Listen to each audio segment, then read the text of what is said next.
Refly Harun teriak lantang minta Pilpres 2024 diulang. Pesertanya 1 vs 3, 2 dibuang ke laut. Tapi kalau kita ingin mengungkapkan kebenaran, itu yang namanya jihad fisabilillah, ya. Jadi kita ingin mengungkapkan kebenaran. Negara ini terlalu sayang kalau kemudian dibiarkan jatuh ke tangan orang-orang yang hanya mengeksploitasinya. Kita ingin makmur bersama sebagai negeri yang baldatun thayyibatun warabun ghafur. Jadi jangan jadi orang yang kemudian jadi pragmatis, ya. Kalau Anda ingin ikut kekuasaan silahkan saja, tetapi saya tidak. Saya tetap akan mengeluarkan pendapat, kritik dan lain sebagainya sampai negeri ini menjadi negeri yang gemari Pahlaw Jinawi, tidak hanya makmur bagi sebagian orang tapi makmur bagi semua orang. Bukan ada perbedaan kesejahteraan yang luar biasa, tapi kesejahteraannya itu merata. Dan orang justru berpikir bahwa rangkulan yang secara politis nggak ada gunanya lagi itu. Tapi sekali lagi kita tahu, semakin kita lihat bagaimana kehilangan kemampuan untuk percaya pada diri sendiri bahkan. Dan itu yang psikologi yang dibaca oleh publik, termasuk publik internasional. Bahwa Jokowi akhirnya jadi ya membaca Prabowo dengan upaya supaya Prabowo jangan melupakan dia, dan dia akan diingat ini saya yang pasang ya pangkatmu itu. Tapi bagi Prabowo pangkat itu nggak ada penting-pentingnya bagi seseorang yang udah punya jabatan presiden. Gitu ya, sobat era sekalian. Nah, sekali lagi kita bicara mengenai 3 lini perjuangan, massa, ya, massa, angket dan MK.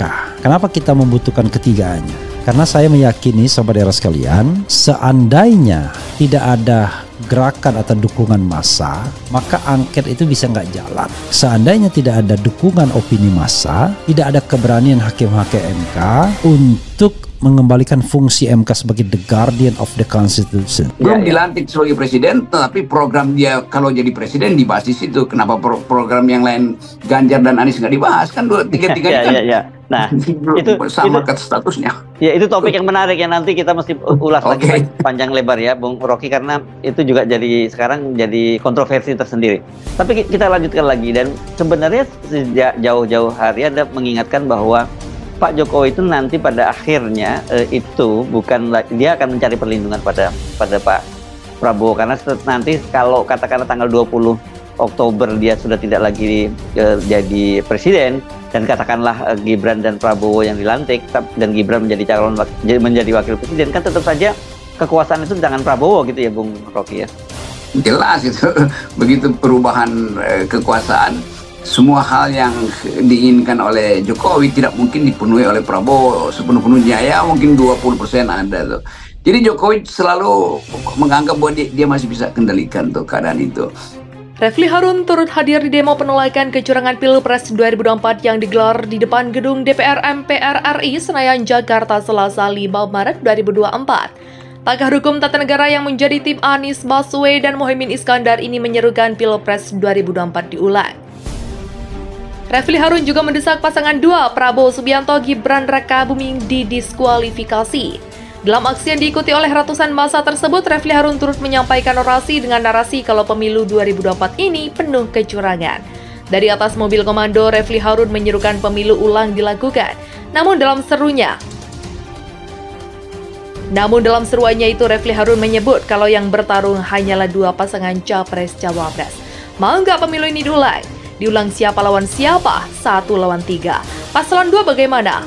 Buang kemana? Buang ke laut, kata Refly Harun dalam orasi Selasa 5 Maret 2024. Dengan narasi tersebut, Refly Harun meminta agar paslon Prabowo Gibran didiskualifikasi jika memang pemilu digelar ulang. Pasalnya dia secara tegas menyatakan kalau rakyat Indonesia tidak ingin dipimpin oleh pemimpin yang terpilih atas dasar kecurangan.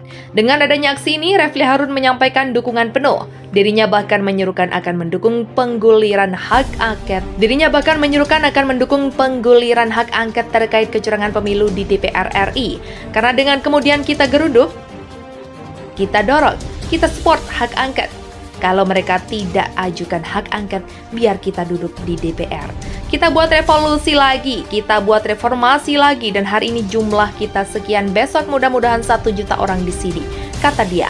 Jadi kita dorong hak angket. Kita dorong DPR menggunakan ototnya untuk menolak kekuasaan yang cawe-cawe. Siapa yang cawe-cawe? Tugas Refly Harun. Dengan adanya aksi ini, aparat kepolisian yang terjaga langsung menutup ruas Jalan Gatot Subroto, tepatnya di depan gedung DPR RI yang mengarah ke Selipi Grogol. Dalam pantauan, pihak kepolisian hanya menyisakan ruas jalan Transjakarta untuk melintas. Sementara itu untuk ruas jalan tol terpantau padat berayap atas adanya aksi ini. Sebagai informasi, aksi tersebut digelar bersamaan dengan agenda rapat paripurna para anggota DPR RI dalam pembukaan masa sidang 4 tahun 2023-2024. Dalam tuntutannya, masa aksi menyayangkan terkait proses pemilu khususnya Pilpres 2024 ini terendus kecurangan. Masa aksi meyakini kalau apa yang terjadi dalam pemilu 2024 ini merupakan arahan dari Presiden RI Joko Widodo. Atas hal itu, mereka meminta dan mendesak DPR RI untuk melaksanakan hak angket perihal kecurangan pemilu.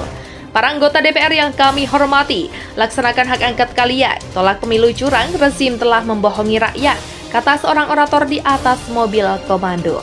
Tak hanya itu, setidaknya ada 15 poin yang dituntut masa aksi dari Koalisi Nasional Penyelamat Demokrasi tersebut.